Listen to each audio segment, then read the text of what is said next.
At it again, and Kamala finally went on Fox News, and it went about as well as you would expect. Not well at all.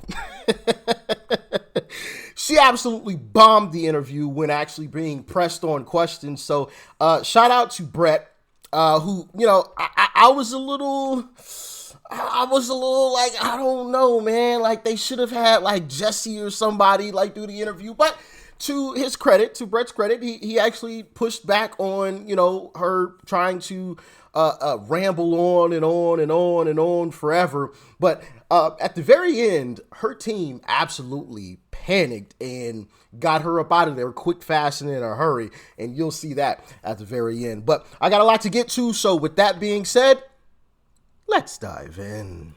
Madam Vice President, thank you for the time. Thank you. It's good to be with you, Brett.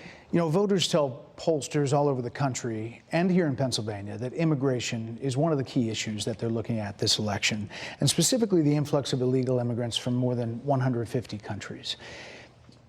How many illegal immigrants would you estimate your administration has released into the country over the last 3.5 years? Well, I'm glad you raised the issue of immigration because I agree with you. It is a topic of discussion that people want to rightly have. And you know what I'm going to talk about. Yeah, but right do you, now, just a number, do you think it's 1 million, 3 million?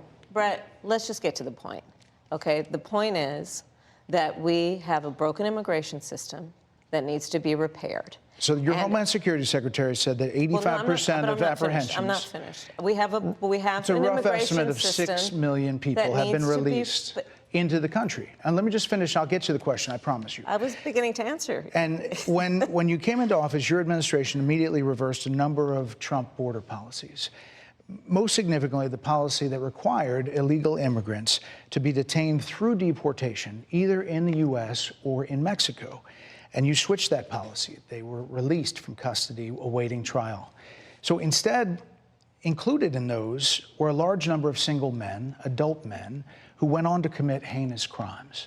So looking back, do you regret the decision to terminate Remain in Mexico at the beginning of your administration? At the beginning of our administration, within practically hours of taking the oath, the first bill that we offered Congress, before we worked on infrastructure, before the Inflation Reduction Act, before the Chips and Science Act, before the bipartisan Safer Communities Act, the first bill, practically within hours of taking the oath, was a bill to fix our immigration system. Yes, ma'am. It was called the U.S. Citizenship Act of 2021. Exactly. It was essentially a pathway to citizenship for the... Yes, ma'am. May I finish responding, please? But you have to let me finish, You please. had the White House and the House and the Senate, and they didn't bring up that bill. I'm in the middle of responding to the point you're raising, okay. And I'd like to finish. Yes, ma'am. We recognized from day one that, to the point of this being your first question, yeah, so she just did a bunch of rambling on and on and on and on. And, that was like a recurring theme throughout, this entire interview. It's just she rambled on. And I love how Brett brought up the fact that, and I forgot about this, they had the House, the Senate, and the presidency. So if you truly wanted to pass the bill, why didn't you pass it? You had the numbers to. You had the votes to do it. Why didn't you do it? See, this is the silly game that Democrats play. When they have the votes to do something, they don't do it. They wait until Republicans have like the House or the Senate or the presidency, and then they bring up some BS,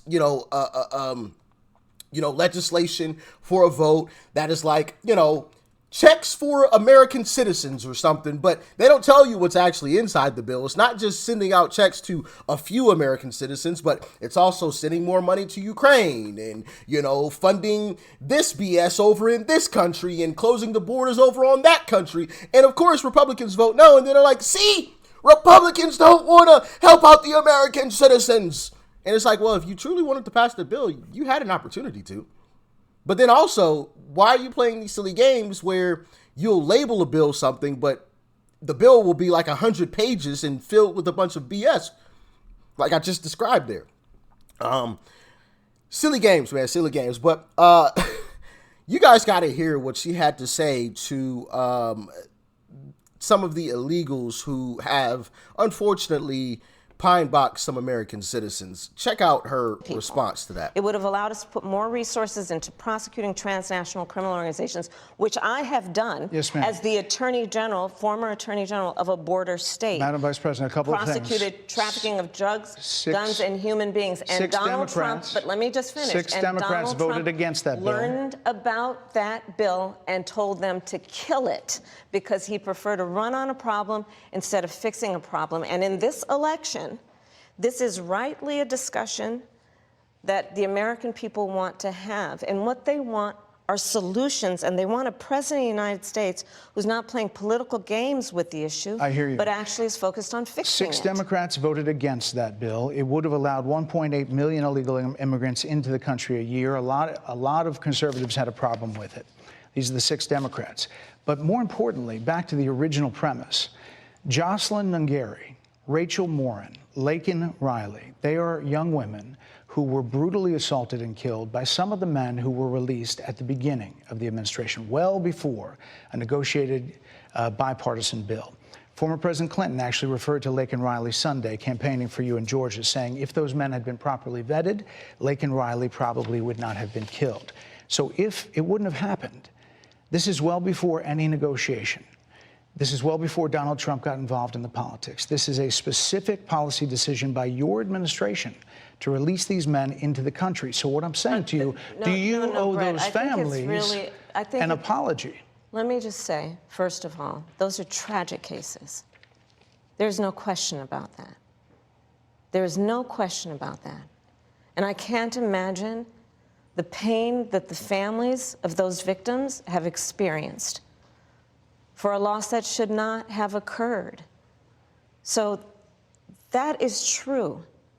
It is also true that if a border security had actually been passed 9 months ago, it would be 9 months that we would have had more border agents at the border, more support for the folks who are working around the clock trying to hold it all together. Madam Vice President. To ensure that no future harm would occur.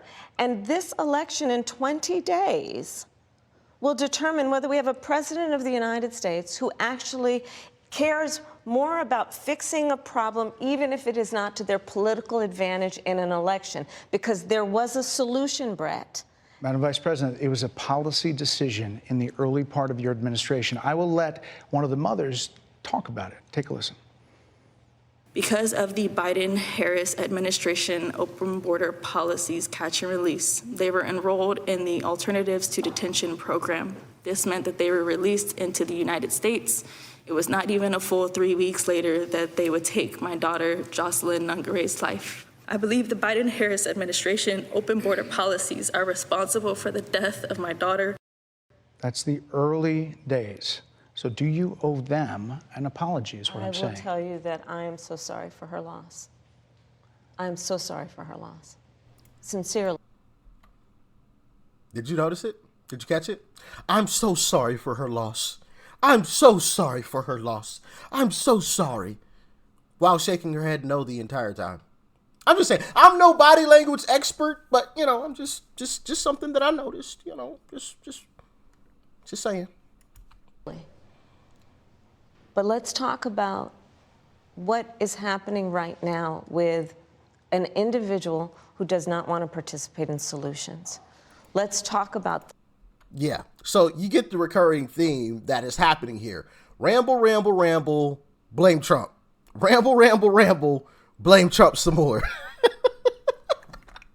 That is the entire strategy. But she gets a little unhinged towards the end of this interview because she starts getting pressed even more on some things. He's the one who talks about an enemy within, an enemy within, talking about the American people, suggesting he would turn the American military on the American people. We asked that question to the former president today. Harris Faulkner had a town hall, and this is how he responded. I heard about that. They were saying I was like threatening. I'm not threatening anybody. They're the ones doing the threatening. They do phony investigations. I've been investigated more than Alphonse Capone. He was the greatest gangster. No, it's true. We've No, got a but think of it. question. It's called weaponization of government. It's a terrible thing.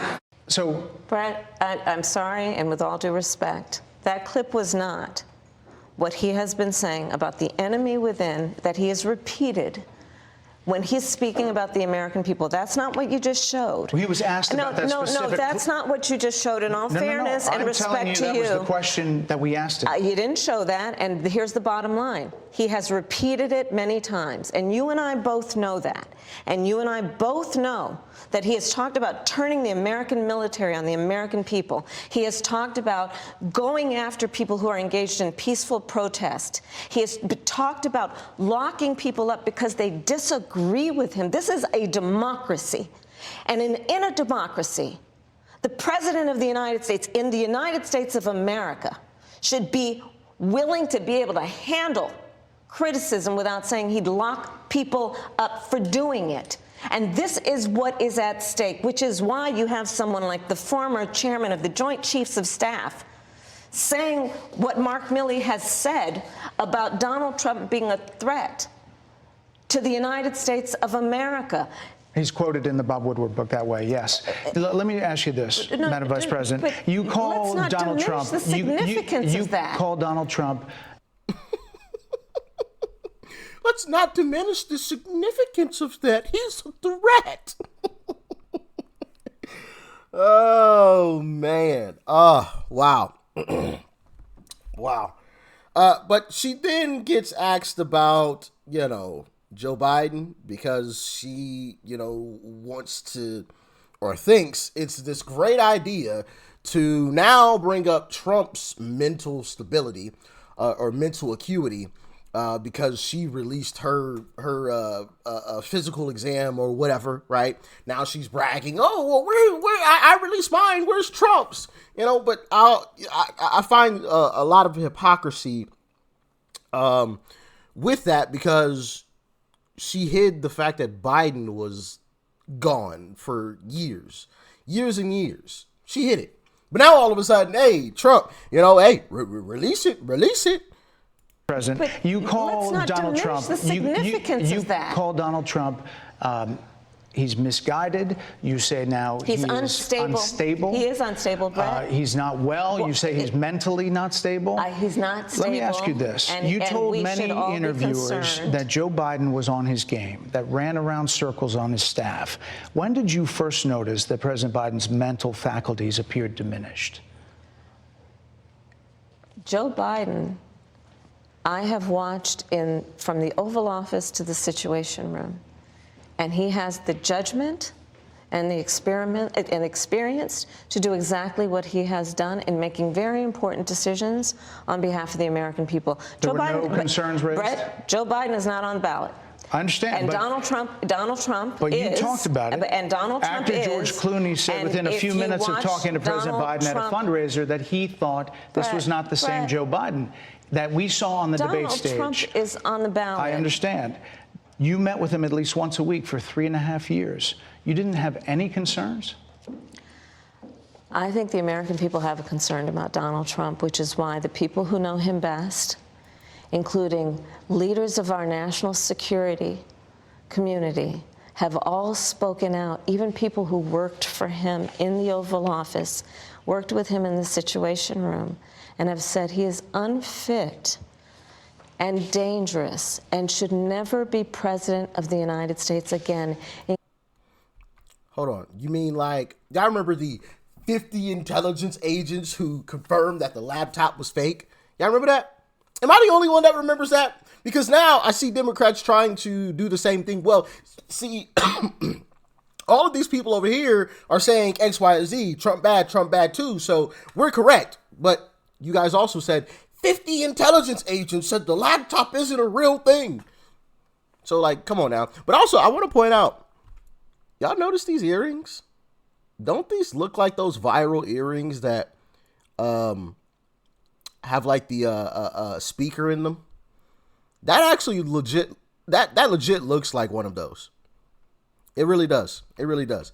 That's something I noticed. But to show the end of this, I got to show you guys, well, I should say, I got to show you guys the end of this because at the end, her team was absolutely panicking. Apparently, at least 4 members of her team were frantically waving in the background like, cut, cut, cut, cut. And this is how that went. Check it out. Madam Vice President, they're wrapping me very hard here. I hope you got to say what you wanted to say about Donald Trump. There are a lot of things There's more to say. I have much more to say, there are a lot of actually. things that people want to learn about you and your policies, and that's why we I invited invite you everyone here. to go to kamalaharris.com, and you will see that I have 80 pages of policies that are quite comprehensive and should be accessible to anyone who would like to read them. And it includes what I intend to do about affordable housing, what I intend to do about small businesses, what I do And that's why intend we to do to invited you strengthen here, our economy, to see where you were in 2019 and where you are now. support America's military and ensure we have the most lethal and best fighting force in the world. Madam Vice President, And they're giving me a hard rap well, here. I thank you for the time. I thank you for the time. It's good to meet you. Thank you very much. They were giving them the hard rap, like, hey, we got to get up out of here, all right? We have to go, Kamala. But this is what he had to say following that conversation. Check it out. Dana, you've been on the other side. You've been on the rapper as a press secretary interviewing a president. And, you know, I'm talking like 4 people waving their hands like it's got to stop. So, Martha, I had to dismount there at the end. There's so many things, and she maybe should do more of these. Madam Vice President, And they're giving me a hard rap here. Well, I thank you for the Wrap it up, wrap it up, wrap it up. Cut, cut, cut, cut. Oh, man. But not only that, not only did she try to just ramble on and never really answered any questions, as she always does, and blame Trump, right? Ramble, ramble, ramble, blame Trump. Ramble, ramble, ramble, blame Trump. Never really answering any questions, but she also tried another tactic to shorten the interview. When the kicker in football, they call a timeout right before he's going to kick the field goal. They're icing the kicker. So we were supposed to start at 5 p.m. This was the time they gave us. Originally, we were going to do 25 or 30 minutes. They came in and said, well, maybe 20.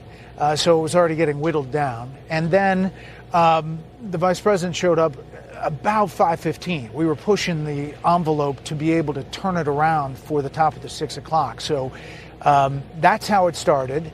And I could tell when we started talking that she was going to be tough to redirect without me trying to interrupt. I did this with President Obama. At one point, I just said, Mr. President, I know you like the filibuster. I just didn't even have the chance to sometimes redirect in those ways.